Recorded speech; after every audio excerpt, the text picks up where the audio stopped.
Hi guys, welcome back. I just wanted to give you an update on my loofahs. As you can see, I've got some nice sized loofahs, and it actually took this vine quite a while to get going. I planted last year, I think it was November during the pandemic, and it took forever to actually get up onto this trellis. And then the thing is, I had another squash growing with it, and I think the squash was drowning out the sun. But once the squash had died off, this loofah took off. But I've been having a problem with stinging flies. They're like a tiny wasp. So I've put them in these bags for fruit and vegetables. It doesn't keep them out entirely because the bags do have holes in them and these little flies can get in. But once they're protected, once they get to about this size, see, I've cut the bag open because he was getting too big. Once they get to about this size, their skin's hard on the outside and it's a little more difficult for the wasps to sting. Now you can see I've got a couple that are actually turning yellow. That one sort of in shot here. There. This one here is also turning, and these two are starting. So I won't pick them right now. What I'll do is I'll wait until they go a brown color. Then I'll cut them off, remove the seed, and remove their skin. But these are loofahs that you can use in the shower, and loofahs that you can use to scrub dishes. They are completely biodegradable, so once you've used them, you throw them in your compost heap. And they can last from anything from 6 months. So if you use them in the shower, once they're wet, it's a good idea to just go and hang them on the line to dry out again. I do have a problem with monkeys. We have rivet monkeys in our area. That's why we've got a cage around our vegetable garden. The ones that lie on top, let's see if I can focus there. They're like that one.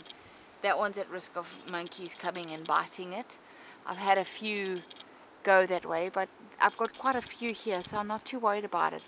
And I'm actually waiting to see if this vine is going to be a perennial here in this climate, because it goes all the way around, and I've got little ones coming all over the place. There's one over there. Let's see if I can find another one. There's plenty on the outside. There's another one over there hanging. Another one in the bag there. I've got a couple on the outside. You can see those two.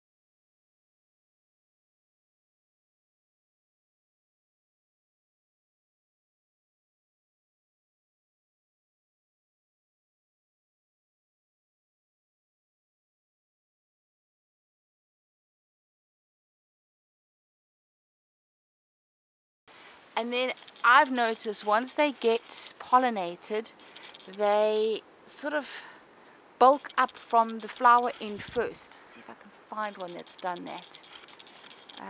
Let's have a look. So they'll bulk up from the flower inside. Come on, let me see.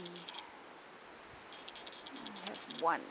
It's just almost like there.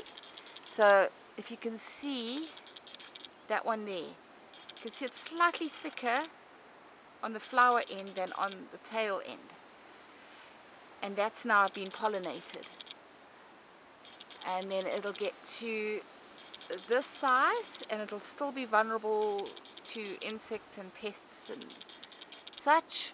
Then they grow a little bit bigger. You can eat them when they're this size. They're like you can have them in salads like a cucumber, or cook them like a courgette.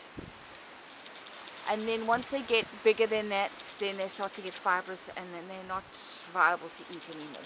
Then they're starting their starting to become a loofah sponge. So I hope you guys enjoyed this video. Please like and subscribe, and I will keep you updated. I actually see a bee on a flower now, but I think if I move my camera, it's not going to stay in focus. And it's quite breezy and windy out here, so for the bees to be out here just shows you how they love it. See if I can focus there, maybe you can see. There's a couple of bees buzzing around. So it's actually good. I'm actually going to be putting my beehive very close to this vine so that the bees will have food at all times. Anyway, please stay safe, and I will see you in the next one.